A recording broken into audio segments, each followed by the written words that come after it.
being able to know what to do and what not to do exactly, and how you can do it to your best advantage and to your best benefit. So all the key points, all the facts, everything we need to know to have a smooth filing season, we're going to get everything here. Okay, welcome everyone. Before we go ahead, we'd like to welcome everybody that probably joining the WinTECH call for the first time.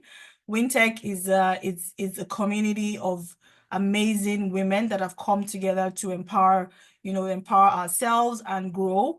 And we're gonna have a brief introduction of what WinTECH is about for those that are just joining for the first time and probably just wondering, who are these people? What do they do? Okay, you would have a better idea. So I would like to call on one of the community admin team members. Her name is Tolu. Tolu, are you on the call? Are you here? Yes, I am. Can you hear me very well? Yes, and I can see you as well. Okay, now I can see you. Okay, now I can see you. Okay. Can you see me now? No, we can't see you, but we can hear you still. But you can go ahead. That's fine. Okay, okay. Good evening, everyone. And I just want to say thank you so much for joining in. We really appreciate you taking out your time to join us for this special session. So basically, WinTECH is a vibrant and empowering community, which was founded by Wendy Nwajiafor, and we are dedicated to supporting women and young girls who aspire to pivot into tech industry and also, currently navigating your tech careers. So we are very passionate about fostering growth, building connections, and empowering women to achieve their full potential in tech and also in your personal life. So what's WinTECH's mission? Our mission simply is to empower women and young girls to thrive by providing them with tools, resources, and support that is needed to excel in their tech careers. So we do have an inclusive space where the women and the young girls can gain knowledge, network with industry leaders, and also there's opportunity for personal and professional growth. Now, if you look at the chat, there should be a link where you can become a member. So all you have to do is click on the link, fill out the form, and one of our team members will add you to the group. We would also love for you to connect with us on our various social media platforms. You could follow us and like us on Instagram and LinkedIn. And we also have a YouTube channel that we would love you to subscribe to as well. And for those of us that are joining for the first time, please, let's go over to the chat, click on that link. We would love to have you as part of the WinTECH community. Thank you so much, and do enjoy this fantastic session. Thank you, Adama. Over to you. Thank you, Tolu. That was an excellent rendition of what WinTECH represents. Thank you so much. Thank you, Tolu. Please give Tolu a round of applause. Reactions, hearts, because she gave a very concise and explanatory picture of what WinTECH is all about. Okay, how are we feeling? How is everybody feeling?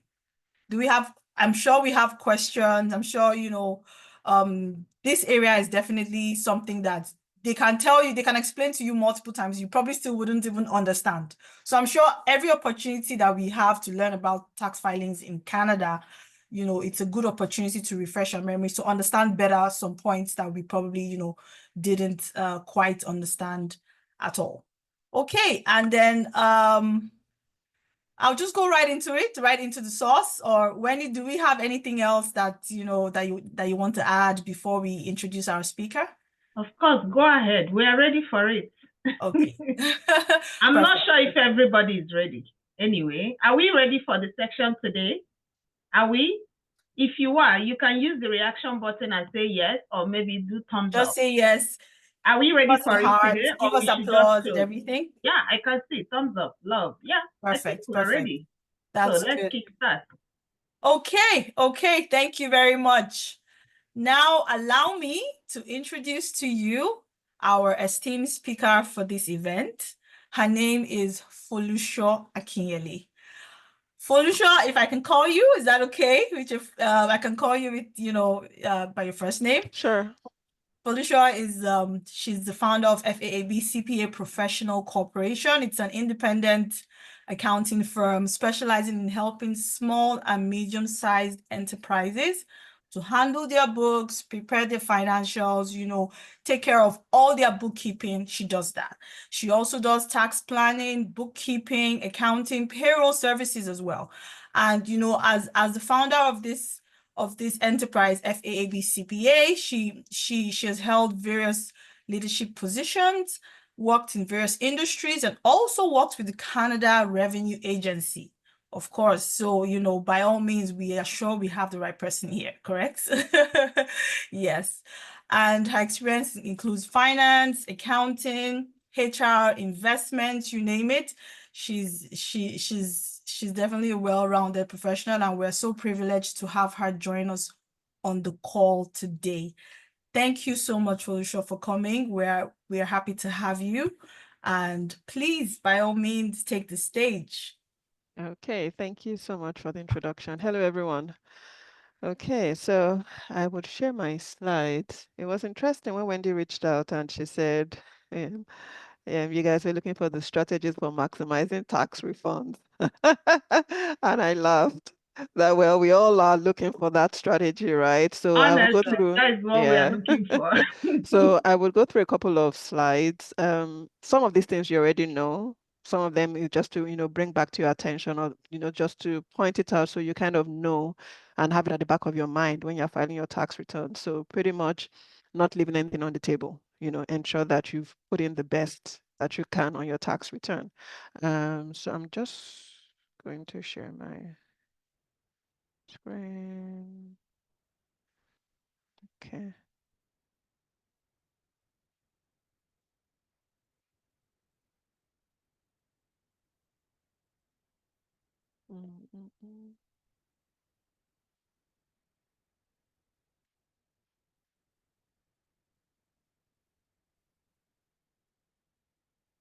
Do you see my screen?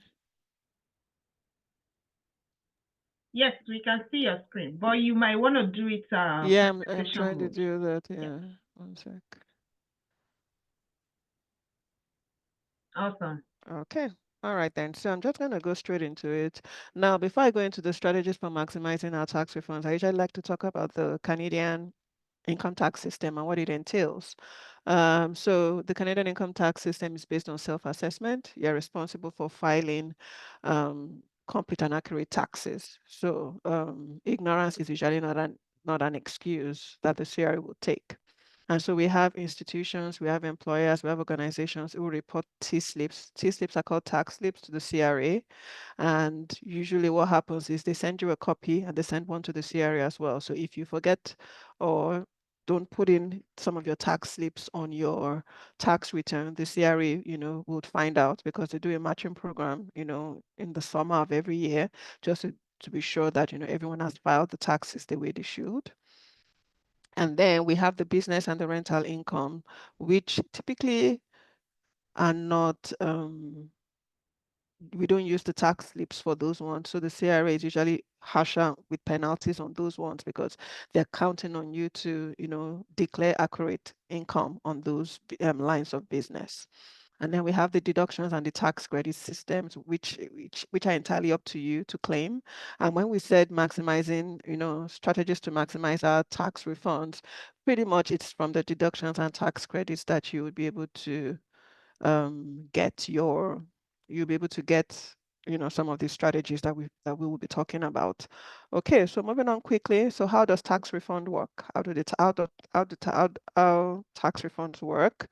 The first one is if you overpaid the CRA throughout the year, you'll receive a tax refund. So your employer has deducted, taxes from your salary and it's been remitted to the CRA. If they deducted too much from your salary, when you file a tax return, you'll receive a tax return. And then the amount of your tax return depends on your income, your deductions, and taxes you've already paid. So no two people's situations are similar, because I've had, clients come to me and say, my friend, got this refund. Why is my own like this? But, various things, you know, the deductions, the person has a child, do you have a child, the person has some other things going on, do you have those things going on? So if the answer is no, then you can't expect, you know, to have the same tax refund, for instance. So it really depends on your income, it depends on your level of your income, your deductions, and the taxes that you've paid. And then again, the deductions and the tax credits, which we'll go into, you know, a bit more. So the deductions and the tax credits are usually available to boost your tax refund. Okay. So tax refunds. What are tax refunds? They're pretty much overpayments made back to taxpayers by the CRA. So the CRA has looked at what your tax should be compared to the taxes that you've paid, and they give you back some money. So that's pretty much what a tax refund is. And is there a maximum refund that you can get? So the answer is no. Your refund depends on your peculiar tax situation, as I had mentioned in the past, in the previous slide. And how do you calculate your tax refund? So pretty much the tax refund is your total taxes paid less the total taxes owed. And then it also goes the other way. So if you owe more taxes, than you've paid, then you would be required to pay the additional taxes as well. And then the tax refunds for employees and tax refunds for self-employed individuals are totally different. So for tax refunds for employees, employers deduct taxes from your paychecks before payments are issued to you. So typically when you file your tax return, there's a portion of your tax return that would be that you might be able to get back. It's a possibility, like I said, depends on your situation. But for self-employed individuals, typically they owe taxes, and the reason is because taxes are not automatically deducted from the income that is generated, right? So making regular income tax installment payments can help, where you kind of set something aside and you pay to the CRA, you know, ahead of your filing your tax return. So if you're a self-employed person, you know that you earn whatever amount, you just kind of put in something into your CRA account, so that by the time you're filing your tax returns, you won't have too much taxes to pay. Okay. And do you have any income? Even if you don't have any income, you still need to file a tax return, because there are several benefits and credits that might be available to you. And to be able to get to qualify for those benefits, you should file a tax return. Okay, so first thing I'm going to talk about, one of the first things I'll talk about is why you may not receive your tax refund. So you've been thinking to yourself, okay, so I'm entitled to a tax return. I didn't get it. Why didn't I get it? The first one is if your refund is less than $2, you will not get the refund. They just kind of waive it or write it off. The same way, if you owe less than $2, the CRA won't come after you for it. They just move on and write it off. If you owe the government money, then you will not get your tax refund. So maybe you're owing taxes from the previous year, or you had the CRA had written you a letter that we had overpaid you childcare benefit or GST payments in the past, you need to refund, and you've not refunded to them. As your tax refund comes in, before they send it to you, they kind of scan through the system and see what you owe, and they take that out first. So sometimes you find people who were entitled to tax refunds but never got it because the government, the CRA nilled it off with the amount that they were owing.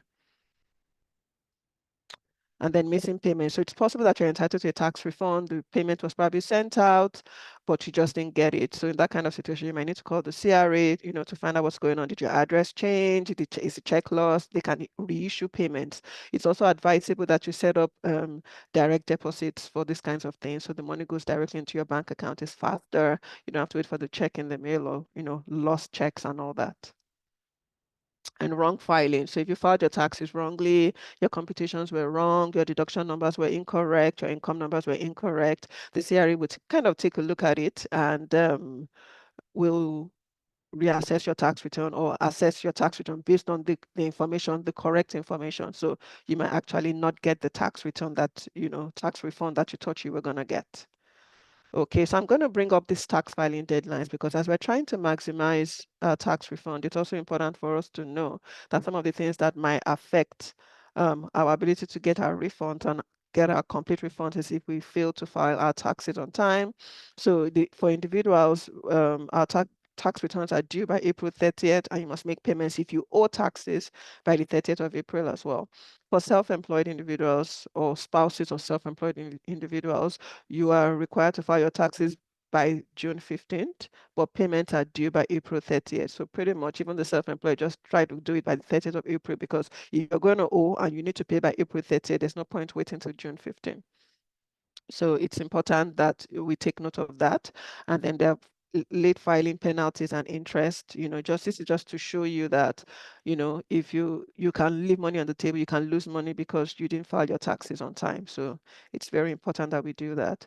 And I'm going to talk a bit about personal tax credit and tax deduction. So which is part of the strategies that we typically would use to maximize our tax refund. So we have the refundable and the non-refundable tax credit. So the non-refundable tax credits bring your tax liability to zero. So what that means is that if you were supposed to owe taxes, they would give it, you'll be able to use the tax credits to reduce the amount that you would owe to zero, but you will not be paid if it is higher. So if you were supposed to pay $500 as your tax and you had non-refundable tax credits of $700, it would take your tax liability to zero, but you won't get the extra $200 on it. And then refundable tax credits are paid even if there is no tax liability. So there's some that, whether or not you have owed taxes, you would get it. If your refund was supposed to be 500 and you had a refundable tax credit of 200, and they will give you 700. So that's what the refundable tax credit is. And then some tax credits can be transferred to various people. Some can be carried forward to use in the future years. So, as we maximize our tax refunds as well, if we're married or in a relationship and we have a spouse or a common law partner, it's important that we know that there's some tax credits that you might be able to transfer from one person to the other and all that. So it's part of the strategies that you would use to maximize your tax refund. So your partner might not require some of his tax credits. He can transfer them to you. Okay. So we have the federal credits and we also have the provincial credits. So they typically mirror themselves, but just know that as you claim tax credits federally, you also claim it provincially. Okay, and then tax credit savings are usually done at the lowest tax rate, and then the provincial side as well. This is usually the lowest tax bracket that you would be able to claim tax credits. So what's the difference between a tax deduction and a tax credit? So a tax credit is tax savings based on the lowest tax rate. A tax deduction are tax savings at your marginal tax rate, which is the highest. So the tax deductions reduce your taxable income. The tax credit reduces your tax liability. So it's a big difference. So with the tax credit, you will still find out what you owe or what your refund should be or whatever it should be. And then you would apply the tax credits on it and, recompute. Whereas for tax deduction, it reduces your income. So if for instance, your income was 50,000 and you had some tax deductions of 10,000, then your taxable income becomes 40,000. So you'll be paying taxes on 40,000 instead of 50,000. So this is more beneficial to us. And that's, and most of the strategies we'll be talking about this evening will tilt towards tax deductions. So examples of tax deductions are RSP, FHSA, that's the first home savings account, childcare expenses, union and professional dues, moving expenses, employment expenses, and all that. And examples of tax credits are the basic personal amount, age amount, tuition credits, donations, medical expenses, and things of that nature.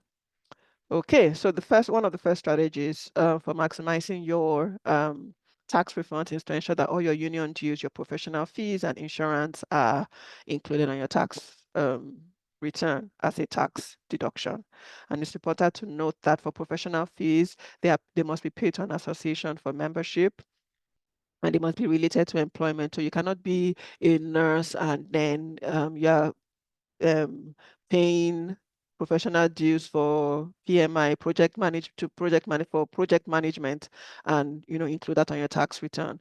It needs to be related to your employment. So if you're a nurse and there are licenses or whatever it is that you need to get to be able to practice as a nurse, then you'll be able to claim those professional dues. So you will not be able to claim, a doctor will not be able to claim project management, a project manager will not be able to claim pharmacy membership dues on their tax return.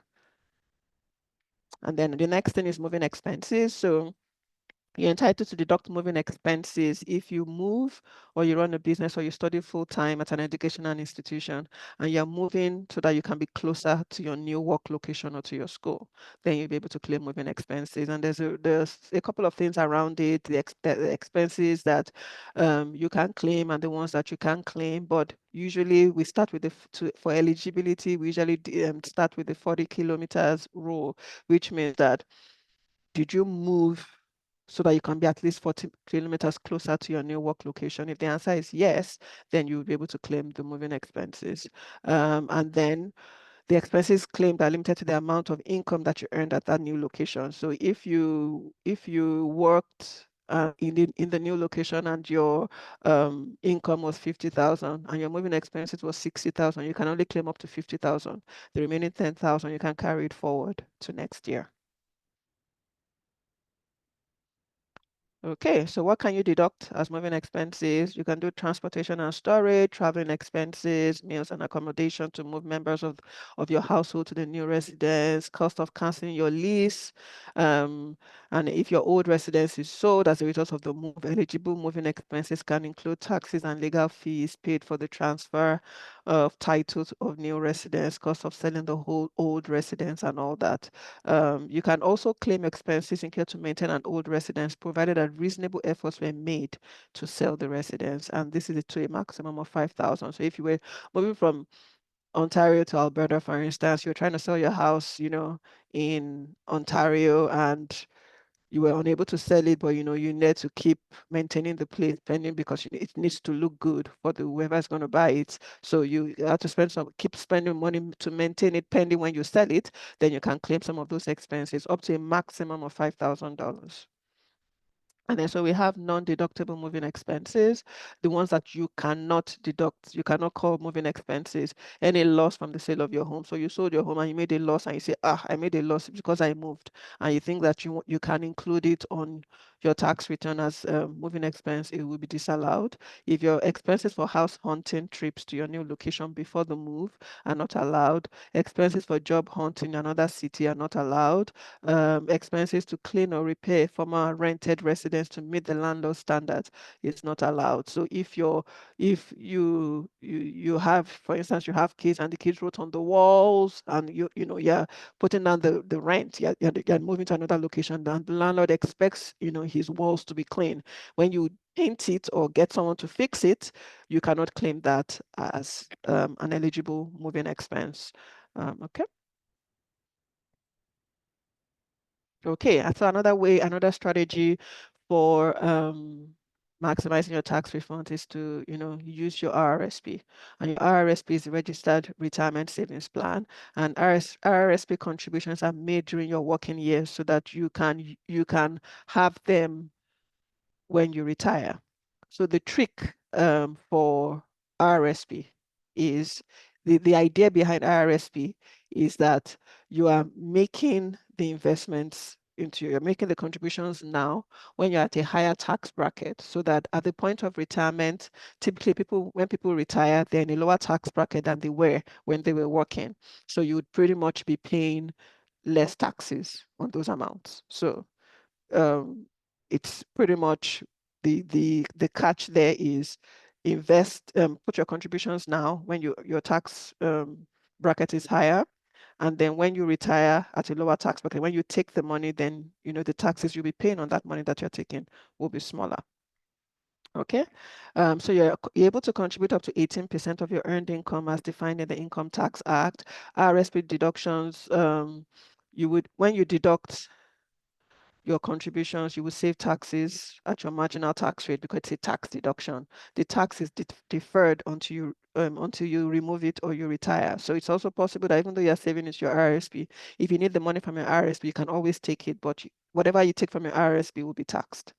Okay, and then it's tax-free, it's compounded tax-free. So the gains and incomes in your RSP account are compounded tax-free. You don't pay taxes while it grows in there. And you withdraw your income in retirement. So an RSP will mature, at which point you withdraw the money based on the formula and start paying taxes. Like I mentioned, you'll be paying at a lower tax bracket at that point in time. So where do you find your contribution limit? How do you know? Because, I know what 18% of my income is and all those kinds of things. So you don't have to go through the stress of doing all that. You go to your notice of assessment, it's usually on the 3rd page, and it will tell you what your RSP contribution for the year would be. So it's important that you take note of that and be careful not to over contribute to your RSP. So you look at your RSP deduction limit and you calculate along with your undeducted contributions and make sure that you are not over contributing to your RSP. If you don't have your notice of assessment, you don't know what your RSP contribution limits are, you can actually log on to your CRA account online and check it. You would be able to see it in there. But if you don't have access to your account, you can always call the CRA to get what the number is. Okay, so the contribution rules for RSP, and I need to mention this because it's very important, especially when you're trying to maximize your tax refund. So there are 2 periods for the RSP. There's March to December of the year. So for instance, if you're using the 2024 tax year, March to December 2024, you would be able to claim that deduction on your 2024 tax return, and the first 60 days of the following year. So from January to March, about March 3rd this year, falls under the 2024 tax return. I've noticed that sometimes people look at it that because it's 2025, they would not include it on their 2024 tax return. So they're leaving money on the table. It's actually part of your 2024 tax return. So March to December and the first 60 days of the following year all fall back to the prior year tax return.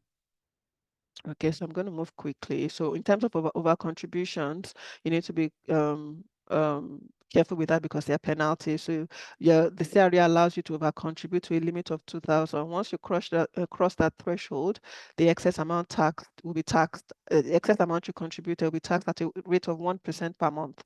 And to avoid that penalty tax, you will need to remove the excess contributions from. So you would need to take the money out of your RSP in order to bring your RSP back to the limit that it should be. Okay, so the next, another strategy for maximizing our tax refunds is the first home savings account. And the first home savings account contributions are made to save for building or buying of a qualifying first home tax-free. So you're able to contribute up to $8,000 in a year, in the year that you open your first home savings account. And let me explain when I say you're able to contribute up to 8,000. So if you open an FHSA account in 2023, even if you didn't contribute in 2023 into your FHSA, you have that 8,000 that you could have contributed. So when you're moving to 2024, you will have the 8,000 from 2023 and the 8,000 from 2024 that you can. So total of 16,000 that you can contribute in 2024. What I've seen people do is that they open the account, the FHSA account in 2023, but because they didn't contribute to the FHSA account, they don't bother. There's a part on your tax return that would ask you, did you open an FHSA account in the year? If your answer was no, or you left it blank, then you will not be able to carry that 8,000 that you could use in 2024. So pretty much when you file your tax return in 2024 and you're saying that you have an FHSA account now, and you begin to accumulate your contribution room from 2024. So please take note of that. Okay. And then so FHSA, just like RSP, you deduct the tax deductible, so you save at the marginal tax rate as well. And then you grow your investment without taxes, right? Just like the FHSA. sorry, the RRSP. And then the interesting part about the FHSA is that when you withdraw the investment, it's if as long as you withdrew it to use it to either to build or to buy a qualifying home, that FHSA withdrawal will not be included in your income. So unlike RRSP, where whenever you take the money, you will be taxed when you take the money. For FHSA, when you take the money and use it to build or buy a qualifying first home, you will not be taxed on the withdrawal that occurred. So it's a good opportunity for those who are saving for a first home. So another way to maximize your tax refund is through childcare expenses. You know, you send a child to daycare, someone comes to babysit for you and all that, you should be able to, you know, include those amounts. But the rule around childcare expenses is that you cannot exceed 2/3 of your income. So if your income is 10,000, you cannot do more than $667 as childcare expenses. I guess the CRA is looking at it that you might as well sit at home if all your money is going to the childcare person. You might as well sit at home and take care of your child yourself. So they're eligible childcare expenses. It's usually deducted from by the spouse with the lower income. So the CRA ensures that it's the spouse with the lower income that gets the childcare expenses deduction on their tax return. Okay. And there's another way to maximize on your tax refund is your disability amount. So we don't pray, you know, that we would have disabilities, but for whatever reason, some of us or some of our family members might have a disability. And, you know, if that is the case, then we might as well claim and get whatever it is we can get. Based on that. So the eligibility of the credit, the person must have a severe and prolonged impairment in physical or mental functions. It must be expected to last at least 12 months. So typically a medical practitioner would fill out the forms with you, you will send it to CRA would approve, and then you'd be able to get some tax credits based on that. And then if you take care of people, if you take care of individuals who are considered infirm or disabled, then you will be able to claim the Canada Caregiver tax credit as well.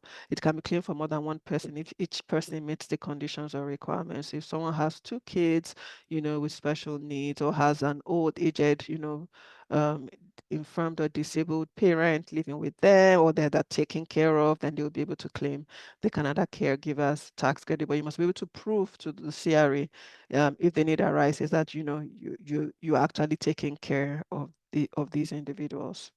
Okay, so another way to maximize our tax return is tax refunds is employment expenses. So typically, some employers will give you a T2200 declaration of conditions of employment. Some of us I've heard about it. Some of us don't even know that our organizations are giving out that form. And it's pretty much telling you that you can claim some certain expenses as employment expenses. So there's a form, you know, that will be filled and signed by your employer. And then based on that, they will kind of tick, is it vehicle expenses you can claim? Is it work from home? Is it home office expenses you can claim? Can you claim telephone? Whatever it is, they will kind of tick it. And then based on that, might be able to claim some of those expenses as deductions.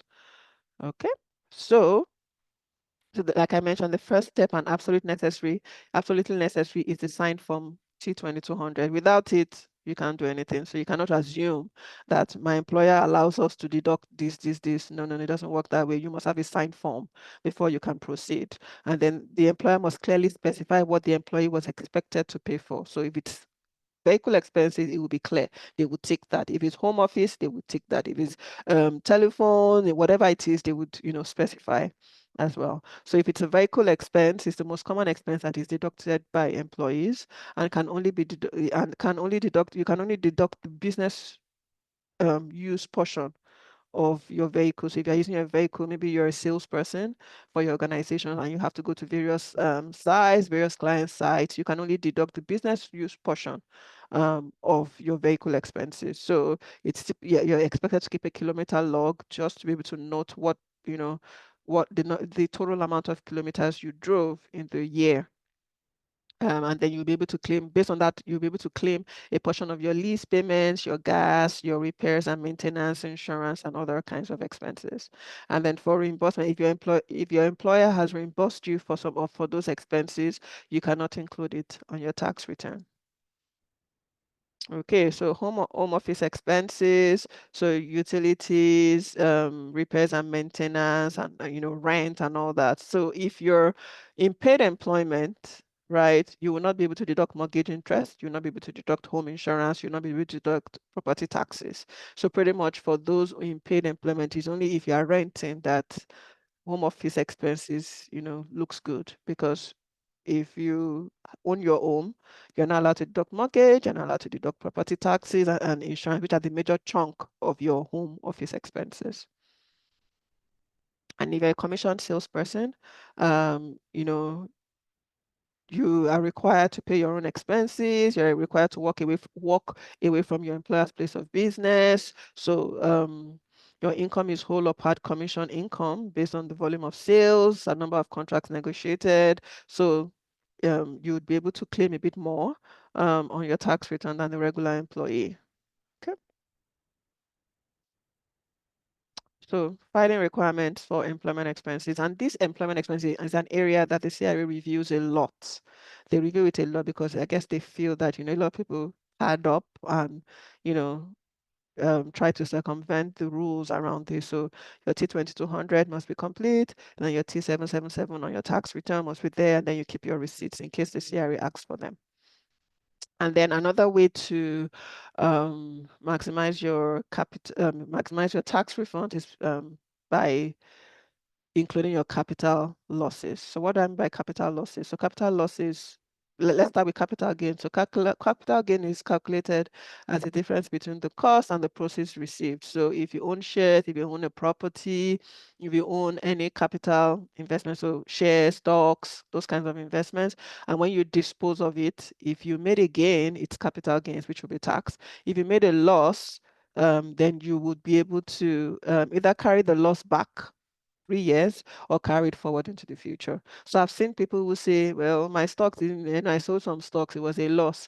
So they didn't bother to include on their tax return because it was a loss. That's not a good idea. You're leaving money on the table. So you have the option to use it to go back to carry the loss back and apply to capital gains in the past that you already filed, or you can decide that, I want to use it in the future when I have capital gains. So just take note. Don't say because you made a capital loss, I sold some shares, it was a loss, so I don't bother to put it on my tax return. It's important that we put in our tax return because we can use that loss to reduce our capital gains in the future or in the past. Okay, so another way to maximize our tax refunds is through the Canada Workers Benefit, and this is a refundable tax credit for Canadians with low income. So you can claim this when you file your tax return. So for those who are entitled to the Canada Workers Benefit on their income tax returns, the CRA also gives advance payments of up to 50% during the year. So if you filed your tax return in 2023 and you claim the Canada Workers Benefit, the CRA can in 2024 would have given you some money ahead, such that when you're filing your 2024 tax return, the amount that you paid, that you received, will also be backed out in determining what your current Canada Workers Benefit will be. So pretty much they're trying to put money in your hands ahead of time so you can do something with it and not wait till when you're filing your taxes before you get it. So to be eligible for this, you must earn working income and your net income must be below a certain threshold. You must be a resident of Canada throughout the year. You must be over the age, you must be 19 or older. You must not be a full-time student with over 13 weeks of schooling in a year. And then the maximum amount for 2024 that you can claim as Canada Workers Benefit is about 1,500 for singles, 2,700 for families. If your net income, like I mentioned, is over a certain threshold for singles and for families, you won't get the Canada Workers Benefit. But if it's between the threshold, you will get a bit of it. Okay, so final words: be informed, this, which is, which is something you're already doing by having the tax seminar, for instance. Research, call the CRE, engage a tax consultant, and apply for province-specific tax credits. So, each province is doing different things. There are some provinces that they're doing, when the kids go for sports or go for, recreational activities, they can claim. In Ontario, you might not be able to claim that, but there might Ontario does adoption tax credit, which some other provinces might not do. So it's just, ensure that you are aware and applying for province-specific tax credits on your tax return. File your returns for the deadline to avoid penalties and interest. Register for my account. That's your CRE account online. It's easier. You want to change your address. You want to check your RSP room. You want to check your TFSA limit, whatever it is, you'll be able to do it on there. Keep your receipts and your documents, because the CRE can come back to ask for information on that. And as much as possible, stay true. File your tax return as it is. Don't pad up the numbers. Don't say, and the CRA will not ask, or we'll cross that bridge when we get there. Let's not do that. Stay true as much as possible so that you avoid interest and penalties. And, also the fact that, if the CRA realizes that, constantly this person always files something wrong, they kind of flag that individual. I know that person's tax return, we must always check it. And then they put higher penalties on the person's tax return. Okay, so that's pretty much it. I know that we would have questions. Usually, I know that when we do tax seminars, a lot of people have questions. So I am going to stop here and then we'll take questions. Wow, thank you so much, Folusho. Thank you. Please, reactions for this amazing presentation. Reactions for us, applauses, hearts, everything, because this was a whole lot of information to take in all at once. Thank you so much, Folusho. We really appreciate, the time you took to actually prepare this presentation. I see how, detailed it was, because especially targeted towards, the subject of this event, and which is what, we really appreciate the effort. So if any of us had any questions, please, now is the time to come up with your questions. We should have questions because there's so much going on. I was hearing T74, T2023, T. I was like, wait, hold on. What is going on here? So there's a lot of T's. If for anything, it would be nice to, understand what each of those documents represents and which of them is relevant to us. Some of them might not be relevant to us. Some of us here may also be business owners. There are some of them that they issue to business owners, and there's some that they issue to private people. So that's my question for now. Just give us quickly what T2200 means, T777, T. Okay, so there are different T's, like you said, many T's. So the first one is a T4, and most people in paid employment will know that one, right?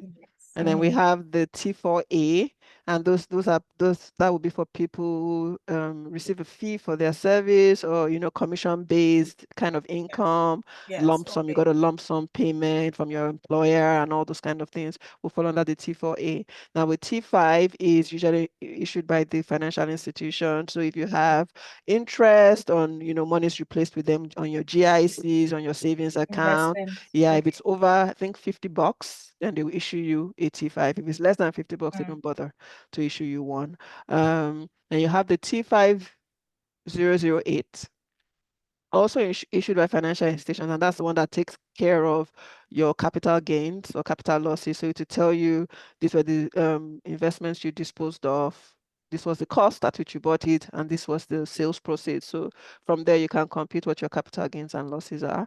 And then there's the T2200, which is the conditions for employment expenses. So usually if your employer, if you work from home or you're a commissioned employee, your employer would give you something so that you can claim, and they would say what kind of expenses you can, claim. So you'll be able to claim that on your tax return. Then there's a T2202, that is usually for students.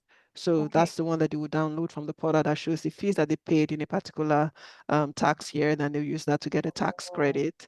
And the T777 is more like a report. It's more like a report that you would typically you won't send to the CRA, right? However, the CRA can ask you for it. So if they're deciding to review the employment expenses numbers that you put on your tax return. That's the first thing they will ask you for. We want to see the T2200. We want to see the T777. They just want to see the T77 pretty much just says the expenses that you claimed. So if is it vehicle, is it home, is it a telephone, what kind of expenses did you claim on your tax return? So those are pretty much the T's. There's a T2201 disability tax credit. That one is the one you send to the CRA that your doctor or your medical practitioner would have signed to, for them to assess whether a disability tax credit, you are eligible for a disability tax credit for yourself, for your child, for your spouse, or whoever it is. Okay. And it's important to know that these T's are issued by a third party, like yes. So somebody else to us, right? yes, they're issued to you, and a copy is also sent to the CRA. Sent to the CRA as well. Yeah, so they file it in the CRA's. There's a way they will do it online or email so it just comes up automatically when you I think it's attached to our SINs, I believe. Yes, so if you take a look at your T4, your T5, you see your T4A, you will see your social insurance number on it, right? But the T2200 won't have your social insurance number, which is why the CRA would ask you for it.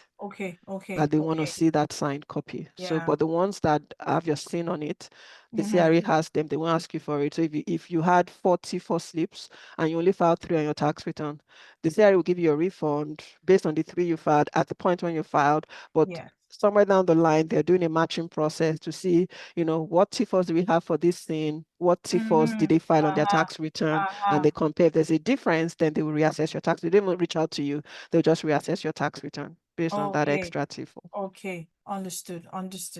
Thank you very much. We do have another question. Now this question says that if she's a stay-at-home mom or she's on maternity leave, can I still claim child expense? No. Daycare expense, for example? No, you can't. So in fact, immediately the CRA sees that your income is 0, right? Automatically, you don't qualify for childcare expenses because they expect that you should be able to take care of your child at home then. Yeah, so that's the way it works, because childcare expenses is an expense that you incur so that you can work or you can go to school or you can run your business. So if you're self-employed, yes. If you're working, yes. If you're in school full-time, yes, you'll be able to claim. But if you're at home, sit-at-home mom, you won't be able to claim the childcare expenses. Okay, so how about on maternity leave? I know there's at some point you get some income, so you're not technically out of job during that time. Can you still claim? So the thing about it is, the rule is the rule, right? People will still, I know they will people, still go they around, will still put it and all that. But if the CRA comes back to ask questions and they realize that, okay, so the only income you had was EI, what were you doing? They probe deeper, they ask you for some documentation, and they realize that pretty much you are not working, then they will disallow and reassess your tax return based on that. Got it. Okay, so also, we have some questions in the chat. And I have one. Okay. Yeah, let's take a look at them. And again, if you feel like you want to unmute yourself and ask questions, please do well to raise your hand. We'll give you the chance to as well ask your question. Adenike said, thank you so much for the presentation. Please, I filed my tax last year, which I got tax return benefits. I recently get the 200 CAD as well, but I'm yet to get my HST and GST. So the HST and GST is quarterly. The GST and HST tax credit is quarterly. So you would get it April, July, October, and January. So it's not a monthly thing. So just take note. So if you're expecting it every month, you probably won't see it. So the ones you will get monthly will be the childcare benefit, will be if you're in Ontario and you qualify for the Ontario Trillium benefit, you will get that. And then also there's the carbon rebate that comes quarterly as well. So carbon rebate and GST, HST are quarterly payments that the government will make. Okay. Awesome.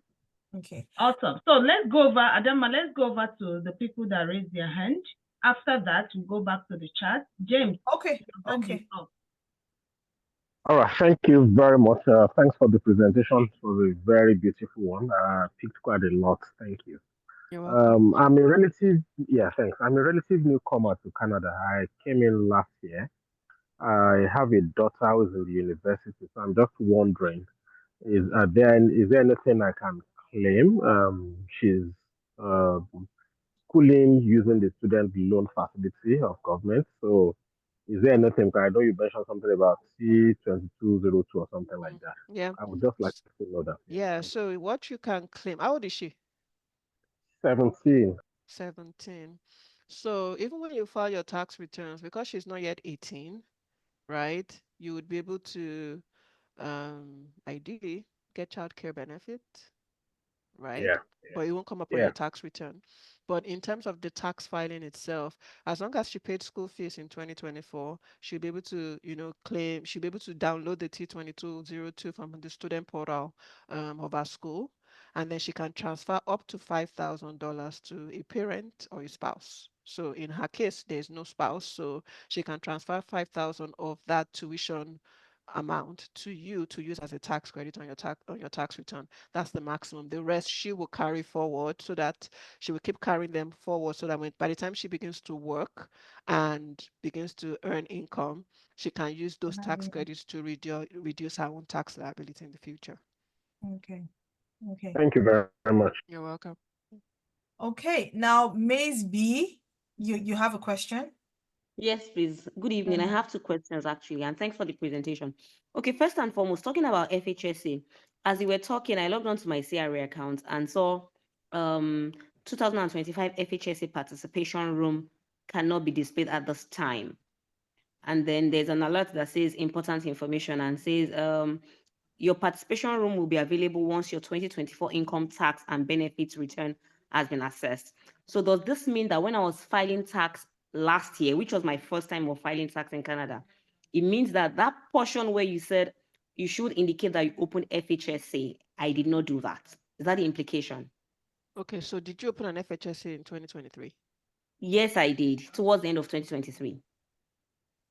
Okay, so ideally you should have mentioned that. So there are two options to it. The first option, it would be to call the CRA to notify them. I'm not sure, but it typically you have to refile 2023 to include that. That's usually the way to correct these kinds of things. You go back and file that prior year's tax return and tick that, um, you included the On the account. the account in the first place. Okay. Okay, that's one. Then one more, please. So you were talking about I don't know the T words, but the one that one gets from the employer because you work from home or something like that. The Now, T2200. 2200. okay. So do we request? So for instance, if I work from home, do I request or ideally they're supposed to give it to me? Ideally, they should give it to you if it's something they give out.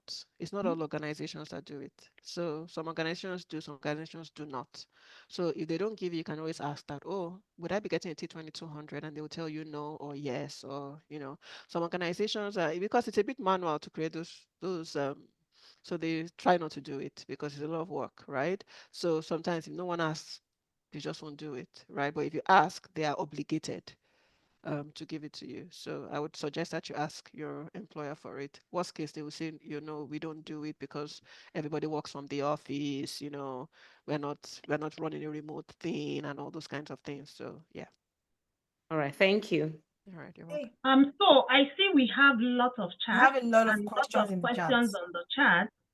Please, if we are not able to meet up with your questions, please do well to share. We are going to circle it back to Folusho, and she's going to do justice to that. While we move ahead, I have one which is from Ola. He said, what does an independent contractor require for the tax filing? Okay, so an independent contractor would require a T4A. So the company that you're working for will give you a T4A. Now, so there are two different things. There's independent contractor. There is when you go and set up a company to work. So if you set up a company to work, then it will not be part of your personal income tax return because the corporation is an entity on its own. But if it's that you're working as yourself, but you're not on the payroll of the company, That's pretty much what you call an independent contractor. And then you would get a T4A that will show the fees that you earned. So what will happen is that when you're filing your tax return, you put in that income, and then you would include all the business expenses that you incurred to generate that revenue. So as long as they are eligible business expenses, then you'll be able to deduct them on your tax return. So pretty much it's the profit. So the income minus the expenses is the profit that would be considered your taxable income. Okay, thank you very much. The next one, we may not be able to take all of them, but I'll just try to, read another 3 at least, just so we can cover as much as possible. The next one is from Eno, and she says, why is it always recommended for both spouses to file their taxes together? Does it matter if only one is in paid employment and the other one is a sole proprietor?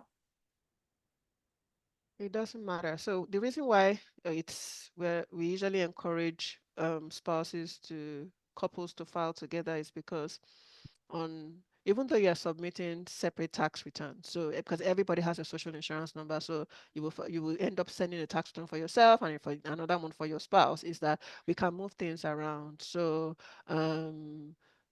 one person has donation receipts that won't affect whether on the refund. So the person is already getting the maximum refund based on the person's tax situation. The person doesn't need the donation receipts. The spouse might need it. It's something you can transfer to your spouse, for instance. So, or one person isn't working, the other person is working. So because the person's income is 0 or less than the basic personal amount, the spouse can, take part of that tax credit and put it on their own tax return, right? So you have the opportunity to move things around, and ensure that you're getting the best outcome for your family. Is why people encourage, filing, filing with your spouses. filing with your spouses. Because if you file separately, then I have a donation receipt. My spouse has a donation receipt. I will put it on mine. My spouse put his on his. We will get a refund. But if we put it on one person's tax return, there are more benefits by putting it that way. We're not leaving money on the table, right? So it's usually encouraged. Now, the person also mentioned if the spouse is self-employed, so it's still the same scenario. Whatever you don't use or whatever is available that your spouse can use, you would be able to use it either way. Okay, I hope that helped, Eno. So the next one is, how does RRSP work to increase my tax refund? For a first-time homeowner who didn't open the FHSA, do I get to lose anything? No, so for the FHSA, you're not losing anything. It just means that you didn't open in 2023 or in 2024, and so your room counting starts in the year that you open it.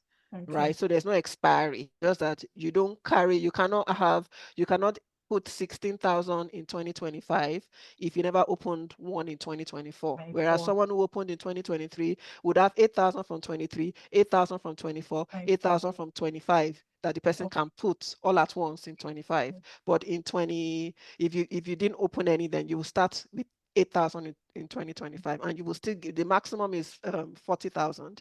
So it's pretty much 5 years that you have the room for. So you will just start from 2025 up to 5 years. So you're not really losing anything. And with regards to RRSP and how that affects your tax refund, is that RRSP is a tax deduction. So if your income is 50,000 and you made 5,000 contributions to your RRSP, then your taxable incomes become 50,000 less 5,000, which is 45,000. So you'll be taxed.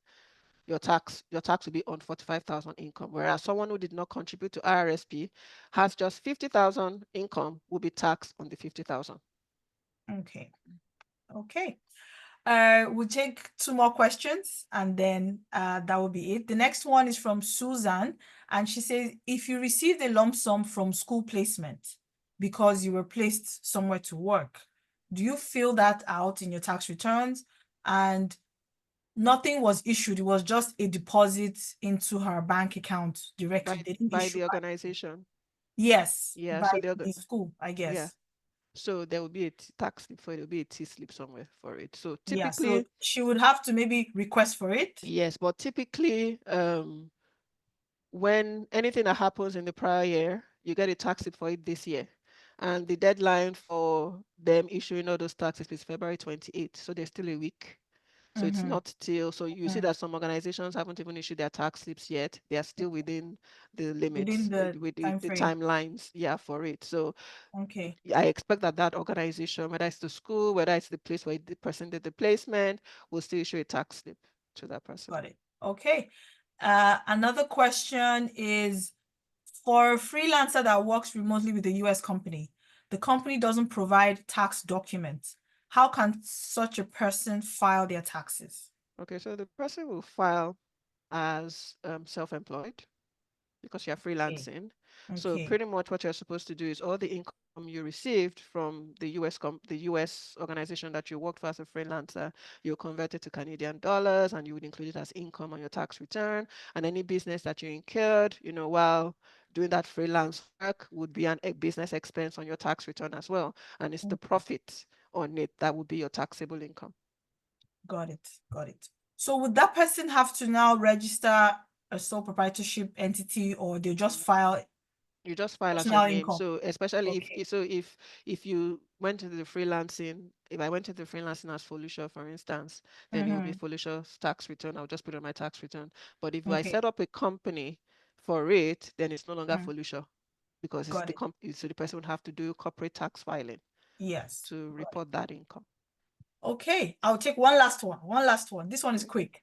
Does renting out my basement count as rental income? Yes, it does. Yes, of course it does. Yes, Who it is does. that? Even if you rent a room, even if you rent a room inside your house, because they're making income from there. Yeah, you're making Yes, income, but you can yes. deduct expenses from it as well. So if you know what portion of your basement is the whole house, if the basement is 10% of your house or 20% of your house, then you can say that the 20% of the rent that I pay to my landlord, or mortgage interest or property taxes or insurance, if I'm the one paying the utilities for the person in the basement, 20% of that. If I have to repair something in the basement for the tenant, those kind of expenses, you'll be able to claim them as rental expenses. So net is what will be taxed.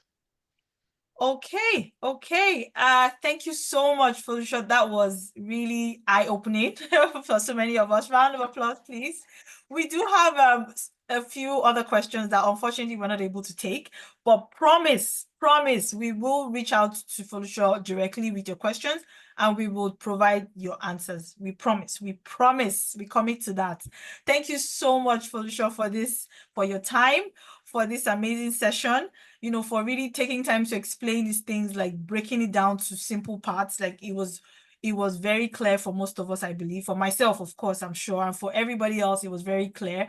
Thank you so much. And by all means, if anybody has any questions in regards to anything taxes or accounting, please reach out to the WinTECH team and we will connect you with Folusho to address your concerns or address anything that you have. Okay, at this point we want to have we're just going to take quick vote of thanks, and we would invite one of our community team members. Her name is Ifetayo. I'm sure you all know her. She's the most consistent person on our community.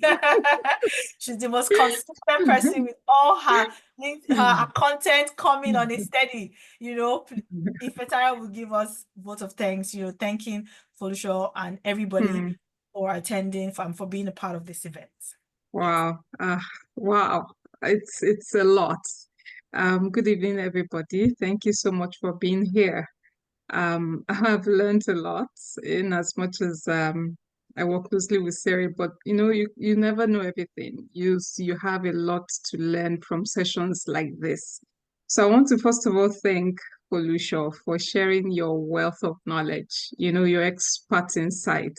You've equipped us with information that will help us to maximize this season, because lack of information will make us just miss out on vital areas where we can maximize return. I've learned a lot. You mentioned professional dues, you mentioned moving expenses, you can maximize your RRSP contribution, you can on childcare expenses, disabilities, employment expenses, capital loss, moving expenses. That's a lot of areas that I'm sure so many people are not aware, even child school fees. So we really want to say thank you. Thank you. I know there will still be more questions that will come, and I know that you're going to help us to answer them as well. I want to also thank Wendy for creating this platform. Very pretty Wendy. God bless you. Thank you As for always. WinTECH. Yes, for organizing this session, for the continued dedication to equipping this community with resources that will foster financial health and literacy as well as professional growth. We're really, really grateful to Wendy and to WinTECH as well. And we want to also say thank you to our amiable anchor, Adama. Thank you so much for your consistency as well. I'm shy. You always make the flow of conversation very smooth. And to each and every one of you for coming here, for investing time to learn, to gain information that you will use to effectively file your tax. Thank you so much. As the season is here, approaching, don't forget the cut-off date, please. It's very important so that you are not penalized. And we encourage everybody to take advantage of the information today. Remember what Folusho said, ignorance is not an excuse with CRA. Please, if you have questions that you're not clear of, you can reach out to us in our community. We'll do everything possible to respond to you. Once again, thank you for taking part in this session. We wish you all a very, very pleasant evening. Thank you very much, Ifetayo. Thank you so much. And thank you everyone for being a part of this event again. There's many more. Stay tuned on the WinTECH platform. If you're not a member of the platform, please reach out to any of us. We have pasted all the links in the chat. You can just join us and get to know everything that we're doing. There's so much more we have planned for the rest of the year. Everything is going to add value. Everything is definitely going to be worth your while. I can assure you of that. Thank you, everyone. Thank you, Folusho, again and again and again. Thank you for being a part of this event. And thank you to everyone coming. Have a wonderful rest of your evening. Okay. Bye-bye from the WinTECH team. Bye, everyone. Bye, everyone.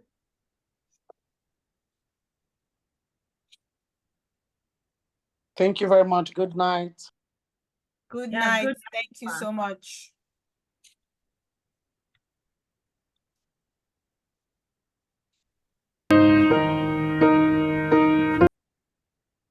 I was going to say, Wendy, please play something else. But it's fine. Okay. Good night. At this point, I sign out. Ada, you said what? I said I was going to say, Wendy, please give us another song. Please, is there any contact I can reach out Of to? course, I just joined. so we are still in the month of love. I think someone is saying something. You said? I just joined and yeah, I think I came just joined? late. Yes.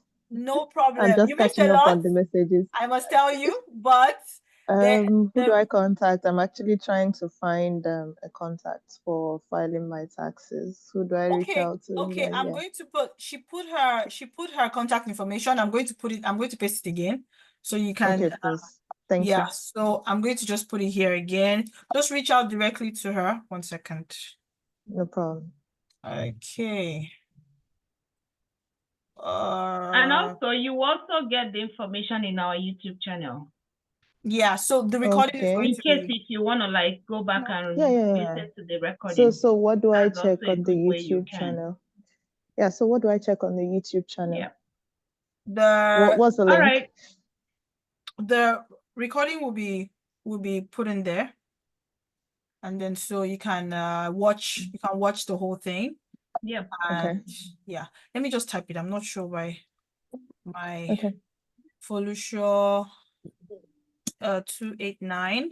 She put her phone number. She was very kind to put her phone number as well. Yes, please. Okay. 885-4026. Yeah, and then she put her email too. Folusho@faabcpa.ca.